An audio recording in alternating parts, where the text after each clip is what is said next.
it's okay. Tama nga ito. Sa panlasa mo. Sa panlasa niya. Okay. Here we go. Siyempre, ang ating salt, we're gonna put on top. Wow. Finally. It works really good.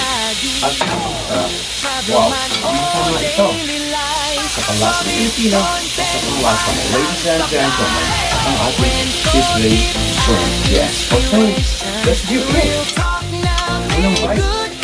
Para sa'yo. Ba't may nabudol ako? I thought this one is big like a prawn. But it's not. Maliit lang siya.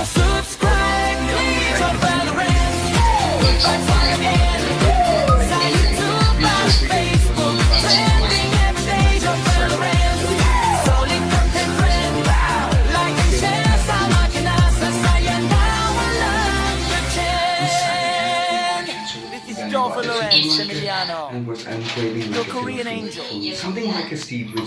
Gusto kong magluto ng what we call it's a shrimp, but I saw that in YouTube before they put the mayonnaise, and I'm gonna put it sa ating sizzling. That's what just we're gonna do is I'm gonna go to the supermarket because we need to always like to take our soap, emotionally, physically, mentally, and of course our body.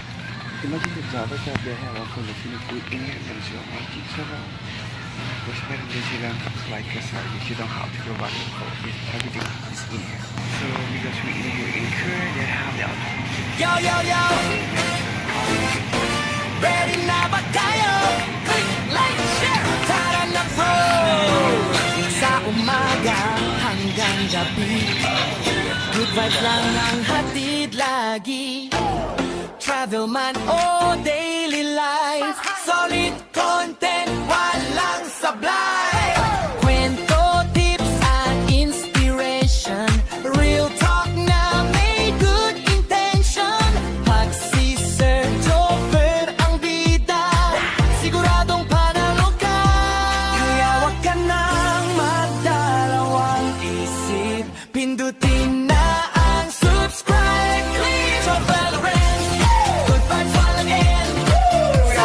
home, sweet home, I think that my dad because of you guys, we received the YouTube Creator Award. So the hipon is the shrimp is pinapakulang mo siya, but still frozen. So easy na lang maya maya, and of course that's all I'ma do is igisa ko na lang. Kumusta tayo po? Ay mga Jabber Cat, may naya tayong apiko. May naya nga po, and of course I think this one is baka isang taon pa ako makakain nito because we need to work after an hour. But syempre, welcome po sa ating kusina. Yes, ang kusina ko ay maliit lang, but punong-puno naman ang pagmamahal ng galing sa inyo. I have a little bit butter, and of course we got the garlic. And of course, I'm gonna put onion. It's alright. I'm not put onion. Just all my do while I'm boiling the shrimp. Maliliit lang siya, but it's okay. I need to cut this one, ang ating garlic. Tago, yan, imog po ng konti para kahit sa dilim, kahit kitang-kita ka pa rin. Medyo maliit yung shrimp, but it's okay. I bought this, I thought it was big, but para lang siyang halabos, but it's alright, never mind. Okay, here we go. Papakulo lang natin siya, and of course, I'm gonna cut this ang ating mga ingredient. Easy. I just put the mayonnaise in there, oyster sauce, patis, and of course, paminsang warak, and of course, we got the mayonnaise. Kung walang magic, wala tayong sarap. Oh my god. Ang patis, gumulong, gutom na ang katsal ng lupa. Siyempre, kasama natin ang ating caldero. Tsura, meron tayong caldero because we are Asian, we love rice, and I'm gonna put bell pepper like on top. Parang drop like it hot. Pang design lang. Yeah, simple hack for cooking. Imagine that mga Jari cards, because we can afford to eat at a fancy luxury restaurant. That's all we do is we gonna cook. Yes, kain na lang po tayo. Kumusta po kayo bilang isang OFW, bilang isang anak ng nanay mo, anak ng tatay mo? Siyempre, laking tuwa nila nang isilang ka sa mundong ito. Alright, let's proceed. I'm gonna wait this one. I think almost. Alright. That's all I'm gonna do. Alisin ko lang yung kanyang mga... Parang okay na siya. Alright, here we go. So we're gonna start ang ating pagluluto. Likibutan ko na lang dini ba? Alright, meron tayong konting butter. We're gonna put a little bit butter. So may butter. Yes, I have a butter. So, I'm gonna put a little bit. Masarap ang butter. Imagine that, the butter, when you have a bread or pandesal, pwedeng ulam din yan eh. Yes, inuulam ko yan. Lagyan mo siya ng asin, parang star margarine. Okay, wala tayo pa tumpik pa. We're gonna put ang ating onion. Alright, and not onion, just a garlic. Garlic sweet na siya, diba? Alright, here we go. Yes, lamig ba? Hindi mawala sa ating pagluluto ang ating oyster sauce. Imagine that I bought this couple days ago. And then I bought again. Oh my God, medyo tumatanda na ang inyong lingkod. Well, we always inspire, never expect sa ating mga breadwinning award. Siyempre, kayo po ang lagi ang bida dito sa aking video, sa aking vlog.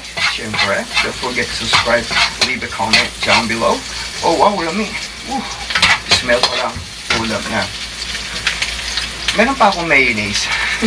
I think this one is enough. Masarap kasi siya. Oh, I forgot to buy, but it's alright. Ang gagawin natin dyan is, natin yan?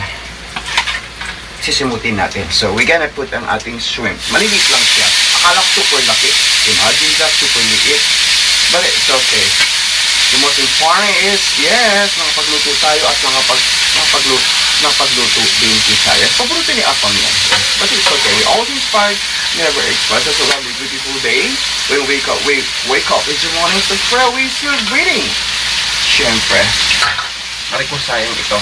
We still breathing. Alright? Right in here, I'm gonna show you the love today. The love tonight. And then,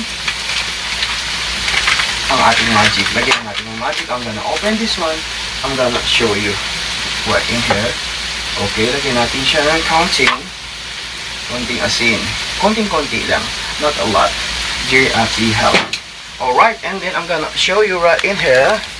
Siyempre, kalaguran. Right in there. We're gonna put the oyster sauce. Dagdagan natin ng konti. Okay. Lagyan natin ng pamintang wasak. Yes, konting pamintang wasak. Alright. Lagyan natin ng kulang wajik, wala siyang sarap. Charan! That's the easiest most simple hack for cooking. And because we are Asian, we love rice. Kasama ko ang aking caldero. Yes. As all we do, we're gonna mix this one. Wow. Amoy pa lang ulam na. Woo! So, that's all we do is we gonna cover this one. Yes, cover na natin. Where's my top? Anong tawag dito? Takip. Ano natin? Alright, this all we do is ito. Linisin natin yan. And then we need to be ready. Yes, medyo konti na lang ito. Gusto ko siyang i-cut na lang. Where's my scissor? But it's okay, no matter what happened. Because why? Because like, you know, when we could cook at home, it's really brilliant. It was so fancy. Siyempre, we always inspired, never expired. So just all we do is, meron tayong kanin, init na lang natin yan. And of course, ang ating sizzling plate. Just all I'm gonna do, I'm gonna coin this one, and then later on, I'm gonna put the rice in here, and I'm gonna top ang ating shrimp with mayonnaise. So, babalik tayo. Sa ilang sandali.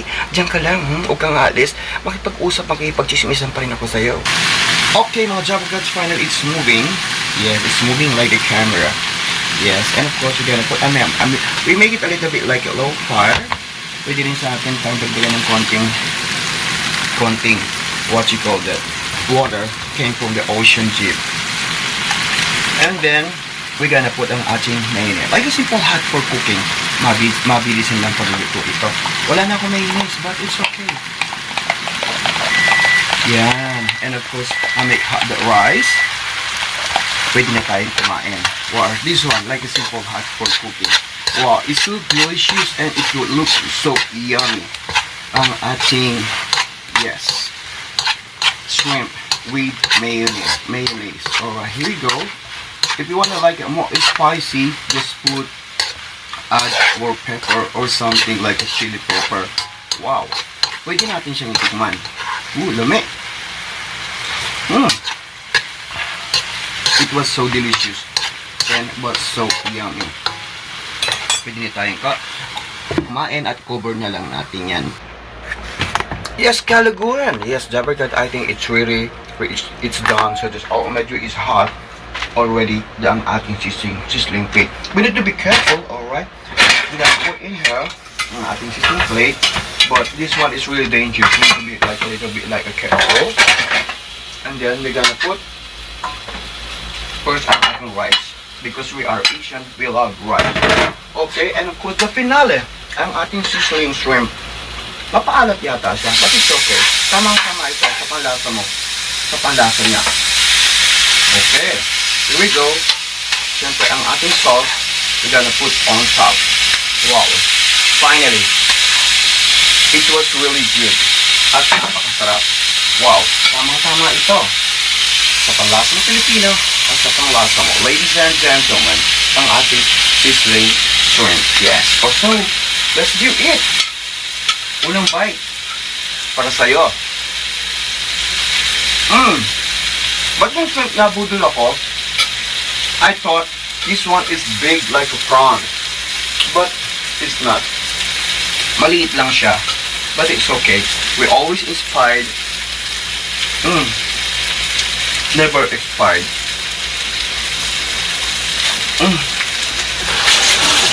Masarap siya.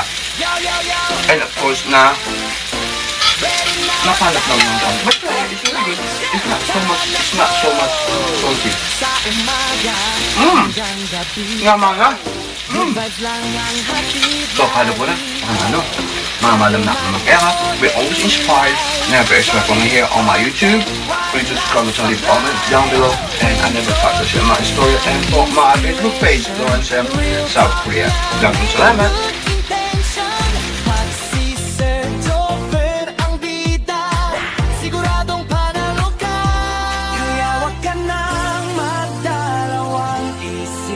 Pindutin na ang subscribe. Joe Valorant, good vibes all in. Sa YouTube at Facebook, trending everyday. Joe Valorant, solid content friend. Like and share, sama ka na sa saya na walang pretend. This is Joe Valorant Emiliano, your Korean angel.